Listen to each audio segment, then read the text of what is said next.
대중 억류 탈북 민 강제 송환 반대 기자회견 및 세미나에 참석해주신 비민여 여러분께 감사 말씀드립니다. 저는 북한인권정보센터에서 북한인권 침해 실태를 조사 및 기록하여 데이터베이스를 구축하는 업무를 맡고 있는 서호배 연구원이라고 합니다. 오늘 중국 억류 탈북민 현황 및 강제 송환 실태를 주제로 간략히 발표하고자 합니다. 1990년대 중반 북한 고난의 인군 시기 먹고 살기 위해 대량 탈북 사태가 발생하였습니다. 이 시기에 특히 인접한 중국으로의 탈북이 급증하였고 탈북 이후 중국 내 장기 체류하거나 한국을 포함한 제3국으로 망명 시도하는 사례 또한 증가하면서 본격적으로 중국 내 탈북자 문제가 대두되었습니다. 2023년 8월 기준 북한인권정보센터 통합인권 데이터베이스에는 총 8,148건의 강제송환 사건이 축적되어 있습니다. 이는 전체 85,791건의 사건 중 약 10%에 달하는 수치입니다. 앞서 언급한 강제송환 사건 중 약 8,000건이 중국 내 체포 후 북송된 사건으로 이는 전체 강제송환의 98%가 북중 강제송환이라는 것을 보여주고 있습니다. 강제송환 피해자의 약 75%가 여성으로 나타나는데 이는 중국 현지 남성과의 혼인을 매개로 은신처를 확보하는 게 여성 탈북자에게 일반화되면서 여성의 탈북 비율이 증가하기 때문입니다. 제중 탈북자가 겪는 인권침해 유형은 대표적으로 인신매매 그리고 강제송환으로 나타납니다. 북한 주민의 탈북이 급증하던 시기 북한에서 활동하던 전문 탈북 브로커들이 북한 여성들을 중국에 가면 돈을 벌어 잘 먹고 잘 살 수 있다 라고 유인하며 이들을 조직적으로 매매하고 이익을 챙겼습니다. 이 외에도 제중 탈북자 상호 간에도 은신처 확보 및 한국행을 위한 자금 마련 등의 이유로 동료의 아내와 딸을 매매하는 경우도 있었습니다. 이렇게 인신매매 피해자들은 중국에서 주로 벽지 또는 산간 지역에 사는 남성들과 결혼할 수밖에 없는 상황에 놓이게 되었습니다.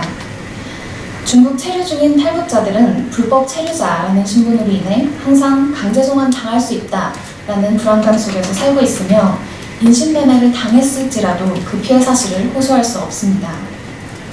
이러한 불안감을 해소하기 위해 일부 탈북자들은 뇌물을 제공하여 가짜 호구증, 중국 신분증을 발급하거나 임시 거주증을 발급받는 등의 시도를 하고 있지만 이웃의 고발 또는 공안 및 변방대 내 단속에 걸려 탈북자임이 발각되어 송환당하는 사례는 지금까지도 끊임없이 발생하고 있습니다. 북한과 중국은 다양한 상호 조약을 체결하여 탈북자를 불법 체류자로 규정하고 있으며 중국 내 체포 후 북한으로 강제 송환하고 있습니다. 국내외 인권단체들은 탈북자의 본국 송환 후 박해 가능성에 대해 언급하며 이들의 난민 지위를 인정할 것을 촉구하고 있습니다. 난민 지위 인정 시 난민지위협약 제33조에 의거 강제 송환 금지 원칙이 적용되며 동협약 가입국인 중국 당국을 대상으로 강제 송환 금지를 더욱 강력하게 촉구할 수 있습니다. 하지만 중국 당국은 지금까지도 탈북자의 탈북 동기가 북한의 식량난에 기인하는 것이기 때문에 본국 송환 시 그들의 신변에 큰 이상이 없다라고 주장하며 탈북자의 난민지위를 인정하지 않습니다. 이러한 중국 당국의 입장으로 인해 현재까지도 북중 강제 송환은 지속되며 그 과정에서의 인권침해 피해자가 계속 발생하고 있습니다. 중국에서 체포된 탈북자들은 중국 공안에 의한 조사를 거쳐 국경 인근 변방대에 임시 구류됩니다. 증언에 의하면 변방대 구류 기간은 평균 보름 정도이나 체포된 탈북자의 수가 많은 경우에는 구류 3-4일 만에 북한으로 송환하기도 하였습니다. 중국에서 북한으로의 강제 송환 주요 경로는 6가지이며 이 중 중국 윤영성 단동시에서 평안북도 신의주시로 이어지는 단동 신의주 경로와 중국 길림성 도문시에서 함경북도 온성군으로 이어지는 동문 온성 경로가 탈북자들이 가장 많이 송환되는 경로입니다. 북한으로 송환된 탈북자들은 송환된 국경 지역 5위부에 이송되어 기본 인적사항, 탈북 경위 등을 조사받게 되는데 일반적으로 북한 형법 제260조 국경비법 출입제가 적용되어 노동 단련형 또는 유기노동 교화형을 선고받습니다. 하지만 조사 과정에서 중국 체류 당시 종교활동 또는 한국인과 접촉 경험이 확인되는 경우 반국가 및 반민족 범죄로 그 행위의 엄중성이 높아져 정치범 수용소 구금, 공개 또는 비공개 처형 등의 가혹한 처벌을 받게 됩니다. 행위의 결과로서 받는 처벌뿐만 아니라 강제 송환 과정에서도 심각한 수준의 인권 침해 행위가 발생합니다.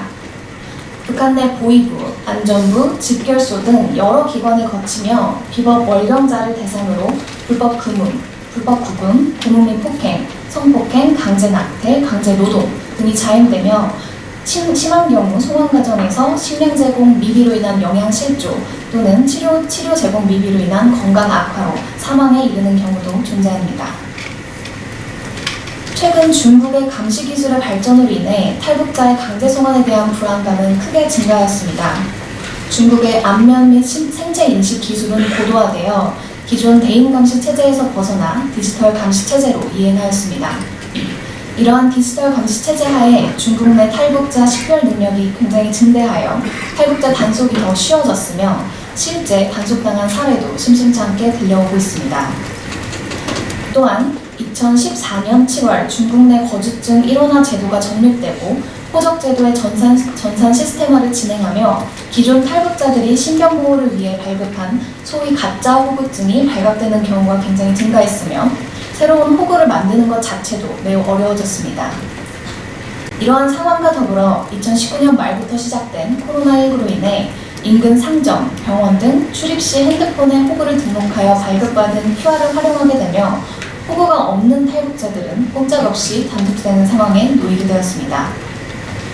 이 시기에 중국 내 단속 강화 및 이동 통제로 인해 재중 탈북자가 한국 또는 제3국으로의 탈북을 희망하더라도 탈북 브로커가 요구하는 탈북 비용이 기존 2천만 원 수준에서 많게는 5천만 원까지 약 2배에서 2.5배 급등하며 물리적으로도 실질적으로도 탈북도 어려워졌습니다.